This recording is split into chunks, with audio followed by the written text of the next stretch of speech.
गांव तो लगा अब छोटे छोटे गांव है, यहाँ बाढ़ भी आने लगी अब। अच्छा। 3 साल से बराबर बाढ़ आ रही। हम लोग यहाँ सोचते हैं यहाँ से भाग जाए तो अच्छा है, ना भाग के जाऊँ तो कहाँ जाए। अच्छा, ये कितनी बड़ी है, कितनी लंबी? तो उसको तो उठा के ले गए थे। ये तो सब झूठी कहते हैं, हमें कोई जबरदस्ती उठा लीजिए, सब राजी से। एक मर्डर केवल ये भरे हुई में करो तो, और तो कोई मर्डर सामने वाले हमें परेशान करके कहाँ जाते हैं, उनसे बड़े बदमाश होते, हमें परेशान करते थे, मरवा देते दूसरे दिन। पुलिस को बता दो, उनको पता चल गया अगर जो तो फिर गाँव छोड़ जाओ नहीं, ऊपर गए। परेशान था बागियों से भी, पुलिस से भी। यहाँ के लोग मतलब बागियों से भी परेशान थे, पुलिस से भी परेशान थे। बातें भी होती थी, आ जाते गुटखा भी देते थे तो खा लेते थे। अच्छा। नमस्कार दोस्तों, गुड मॉर्निंग। स्वागत है आपका हमारे YouTube चैनल पर। और आप पीछे का जो नज़ारा देख रहे हैं, ये जगह है यमुना और चंबल नदी का संगम। ये स्थान पड़ता है भारे। ये भारेश्वर महादेव जी का मंदिर है यहाँ पे, इस संगम के ऊपर बना हुआ। और भारे नामक एक गांव है जो इटावा ज़िले में पड़ता है। वहाँ पर ये दोनों नदियाँ आपस में मिलती हैं। तो सुबह सुबह का समय है, काफ़ी मनमोहक दृश्य है यहाँ का। ठंडी ठंडी हवा आ रही है। ये काफ़ी ऊंचाई पे बना हुआ मंदिर है, यहाँ से दोनों नदियाँ दिखती है आराम से। तो दोस्तों, इधर से ये नदी आ रही है, जो ये है यमुना नदी। यहाँ से आकर के यहाँ पे मिल जाती है। और ये जो इसके पार जो बड़ी वाली नदी दिख रही है, ये दोनों मिलकर के फिर यमुना बन जाती है। आगे से इसको यमुना ही बोलते हैं। और इधर से ये आ रही है, ये है चंबल नदी। तो चंबल नदी काफ़ी बड़ी नदी है यमुना से। यमुना यहाँ से आप देखोगे तो बहुत पतली सी आ रही है, क्योंकि चंबल अफवाह तंत्र से यमुना से बड़ी नदी है। आप कहीं से भी देखोगे ना तो ये बहुत, इसका अफवाह तंत्र बहुत ज़्यादा है, इसलिए ये ज़्यादा बीहड़ का निर्माण करती हैं, कटे फटे ऐसे क्षेत्र का। अभी लगभग 15-20 दिन पहले ही इस चंबल में बाढ़ आ गई थी। और जब बाढ़ आई तो ये पानी, ये जो आप खेत देख रहे हो बीच में, इन सब से ऊपर होकर के यहाँ तक पहुँच गया था। इस जो जंगल दिख रहा है यहाँ तक। सामने एक पेड़ दिख रहा है, ये बता रहे थे कि ये पेड़ नहीं दिख रहा था जब बाढ़ आई थी। कुछ बच्चे स्कूल जा रहे हैं। तो दोस्तों, ये जो संगम है यमुना और चंबल का, काफ़ी अच्छा। और यहाँ से थोड़ा 5 किलोमीटर आगे 5 नदियाँ मिलेगी, जहाँ पे पंचनद का निर्माण होता है। उसमें 2 ये चंबल और यमुना है, एक सिंध नदी और एक पाहुज नदी है, और एक और नाम है मुझे याद नहीं है। ये 5 नदियाँ मिलकर के पंचनद का निर्माण करती है, जो यहाँ से लगभग 5 किलोमीटर आगे है। और इधर है भारेश्वर महादेव जी का मंदिर। तो लगभग रात को मैं 7 बजे यहाँ पहुँचा था, और रुकने वगैरह की यहाँ व्यवस्था थी। खाना वाना भी यहीं खाया।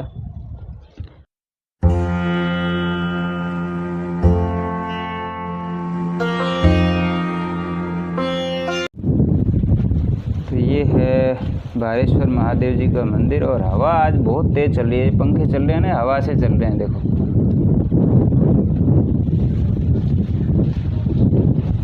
कितनी तेज़ हवा है। ये नंदी महाराज है, और सामने भोलेनाथ जी का मंदिर। और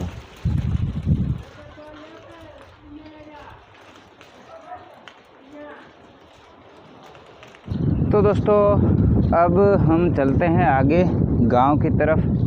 और पहले आपको मैं चंबल और यमुना का जो संगम है वो भी दिखा देता हूँ, थोड़ा सा ही आगे है। और फिर चलते गांव में, और गांव में वो किला भी देखते हैं, और गांव को भी देखते हैं, गांव के लोगों से भी मिलते हैं। तो ये भाई साहब यहाँ मंदिर में ही रहते हैं, पूजा वगैरह करते हैं। शुभ नाम आपका? जन्मेश सिंह सेंगर। क्या? जन्मेश सिंह सेंगर। जन्मेश सिंह सेंगर नाम है। और इनके पास में रुका था रात को, खाना वाना खिलाया, सोने की व्यवस्था की। और अभी हम चलते हैं। बहुत बहुत धन्यवाद आपका। ठीक है, जय भोलेनाथ। मंदिर के नीचे यहाँ एक दुकान है, प्रसाद वगैरह मिलता है। और यहाँ पे अभी मैं अपना बैग रख देता हूँ, फिर चलता हूँ आगे। तो दोस्तों बैग मैंने यहाँ रख दिया है यहाँ दुकान पे, और अब चलते हैं अपन संगम पे। अंदर चल के देखते हैं, नज़दीक जा कर के। वहाँ बहुत सारी घड़ियालें हैं, मगरमच्छ घड़ियाल जो होती हैं वो बहुत सारे इसमें पाए जाते हैं, मतलब चंबल में। वो भी आपको दिख जाएंगे आराम से, अपन उसका भी वीडियो लेते हैं। ये देखो, ये यमुना आ गई इधर से, यहाँ पे आके मिल जाती हैं। ये दोनों का बॉर्डर है, इधर ये चंबल है। ये देखो मिल रही हैं आराम से, आप देख सकते हैं ये। और फिर आगे काफ़ी बड़ी नदी बन जाती है यमुना। ये देखो ये जा रही है, ये कितनी बड़ी है, कितनी लंबी है। देखो ये घड़ियाल। आगे उधर बहुत सारे और दिख रहे हैं, कैमरे में नहीं आ रहे, थोड़े दूर ही हैं। बाहर बैठे हैं, ये देखो आप, वहाँ जाके मैं आपको दिखाता हूँ। ये आप देख रहे हो जो काले काले कलर का कुछ दिख रहा है ना, ये सब घड़ियाल है जो बाहर की तरफ बैठे हैं।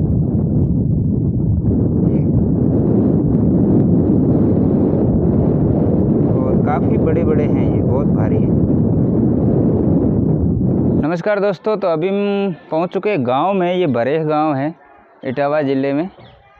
और यहाँ पे आंगनवाड़ी केंद्र है, और इस तरफ विद्यालय है जो उच्च प्राथमिक विद्यालय, 8वीं तक की स्कूल है। लेकिन आप देखोगे यूपी के अंदर ग्राम पंचायत स्तर पर कोई भी माध्यमिक स्कूल नहीं है, सब 8वीं तक की स्कूल है। अगर 10वीं 12वीं में पढ़ना है तो फिर गांव से आगे कस्बे में जाना पड़ता है, लगभग 15-20 किलोमीटर आगे। यहाँ से बाबरपुरा है या अजीतमल है। और ऊपर आप देख रहे हैं, ये है यहाँ के राजा रूप सिंह का किला। तो हमारे साथ एक अंकल जी हैं, इनसे हम पूछते हैं इस किले के बारे में। तो अंकल जी, ये तो बहुत पुराना किला होगा? बहुत पुराना, कौरव पांडवों के जमाने को है। अच्छा, बहुत इतना पुराना है? हाँ, इतना पुराना है। और क्या? लेकिन इसमें कौन कौन से राजा हुए प्रसिद्ध? ऐसे राजा रूप सिंह राय बागी राजा जसवंत सिंह राय, और राजा रंजन सिंह राय, और पहले राजा रानी सती जी की मठिया है। हाँ। रानी बेका नाव। फिर इनके लड़का भाई अब नाती अभी है नाती। हाँ, नाती को वो करो है। तो दोस्तों ये है यमुना और चंबल के किनारे पे बसा रूप सिंह का किला, जो कई बार लड़ाइयाँ होती थी पहले राजा महाराजाओं के टाइम, उस समय इसको भी तोड़ा गया। और उसके बाद बहुत सारे मतलब बागी भी यहाँ रुक जाते थे, तो भी पुलिस के साथ जब मुठभेड़ हो जाती थी उसमें भी ये काफ़ी टूट चुका है। चलो ऊपर जाकर और देखते हैं अंदर कैसा है। अभी तो बहुत सारी बकरियां हैं यहाँ किले के आसपास। अंदर से काफ़ी जर्जर हो चुका है, टूट चुका है ये किला, जो बरेह गांव में है। और ये कई ऐसे बागी थे जो इनमें शरण लिया करते थे, और ये कई बागियों का यह गवाह है। इसमें बहुत से बड़े बड़े बागी यहाँ पे रुकते थे। कई बार किले के आसपास पुलिस और बागियों के बीच में ऐसे मुठभेड़ भी हो जाती थी। यहाँ से आप देख रहे हैं पीछे सब बीहड़ है, इधर ये गांव है। ये बरेह एक छोटा सा गांव है जो एक बीहड़ के अंदर बसा हुआ है। बहुत छोटा सा गांव है, यहाँ लगभग 50-60 घर होंगे। चारों तरफ गंगा और यमुना का यमुना और चंबल के बीहड़, जंगल ही जंगल दिख रहे हैं आपको। और सामने है गंगा और चंबल का संगम, और ये बड़ी नदी है। तो अभी गांव में जाकर के लोगों से मिलते हैं। इसी गांव की वो थी लवली पंडित, जो फिर बागी हो गई थी। यहाँ इसके पास 4-5 किलोमीटर आगे एक गाँव पड़ता है, वहाँ का एक रज्जन गुज्जर, और उसके साथ उसने शादी करके फिर वो जंगल में चली गई। लगभग 4-5 साल पहले ही उसका एनकाउंटर हुआ। तो गांव वालों से ही उनकी हकीकत जानेंगे, क्योंकि वही लोग जानते हैं। बहुत से लोग हैं जिन्होंने उनको देखा, वो कोई बहुत पुराने नहीं थे, बहुत छोटे छोटे ही थे, अभी के थे। तो उनके साथ घूमने वाले, रहने वाले बहुत से लोग मिल जाएंगे। उनके भाई भी यहीं रहते हैं, तो उनका घर भी देखते हैं। यहाँ लवली पंडित का घर है, और देखेंगे अगर रजन गुज्जर का अगर जा पाए तो, नहीं तो उनकी कहानी ज़रूर यहाँ सुनेंगे। तो यहाँ पे एक दुकान है और कुछ लोग बैठे हैं यहाँ पे, इनसे बात करते हैं। मतलब लवली पंडित का घर यहाँ पास वाला ही है, और ये उनके जस्ट पड़ोसी हैं, और ये सब जानते हैं, इनके बराबर के ही थे। हाँ बराबर ही कहती, 2 क्लास 3 आगे पढ़ी, 1-2 क्लास आगे पढ़ते थे, तो ये तो सब जानते थे। इनसे हम पूछते हैं उनके बारे में, उनका कब वो मतलब बागी हुए, क्यों हुए, कारण सब जानते हैं। क्या नाम है आपका? अबलाक सिंह सेंगर। अबलाक सिंह सेंगर। अबलाक सिंह सेंगर। तो जैसे बताते हैं लवली पंडित के बारे में, इसके गांव की रहने वाली, और फिर वो बीहड़ में चली गई, बागी हो गई। और तो इसके पीछे क्या कहानी थी, क्यों ऐसा? ये कहानी तो कोई नहीं बता सकते। जैसे आजकल लड़का लड़की हैं, उनका किसी से कोई कारण हो सकते। अब और कोई तुझे नहीं बता सकता कि जी काय फरार रह गई, कोई दिक्कत तो होती नहीं, आराम से शादीशुदा थी, आराम से रह रही थी। तो किसके साथ शादी थी पहले? पहले इनकी शादी थी, ये का नाम कौन सा सांफर।